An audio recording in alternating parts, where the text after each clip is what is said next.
Ребята, всем привет! Хочу вам рассказать лайфхак, до которого я додумалась в связи с тем, что голь на выдумке хитра. У меня очень много животных, которые линяют, особенно большая собака, но у меня нету пылесоса. Но есть ковер, который каждый день вот в таком вот состоянии. И убрать его просто веником невозможно. И вот как-то я додумалась до того, чтобы вот такой вот чесалкой для крупных собак причесать ковер. Вы представляете себе, без особых усилий за минуту я убираю с ковра 2 на 2, ну приблизительно, всю шерсть за минуту.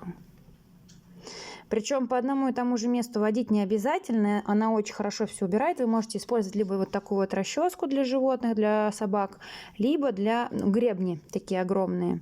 Они, соответственно, стоят намного дешевле, чем пылесос. Допустим, если вы студент или по каким-то причинам временно у вас там в ремонте что-то или куда-то вы забыли где-то или кому-то отдали, ну или просто нет, вы можете использовать вот такой вот лайфхак.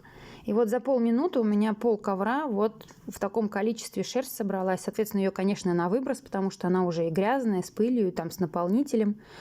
А буквально через 2 минуты у меня вот такой вот, как новый ковер. Причем этому ковру уже полгода, и собака у меня линяет уже месяц. Даже если у вас нету животных, вы можете в зоомагазине приобрести такую чесалку, она будет намного дешевле, чем пылесос стоить.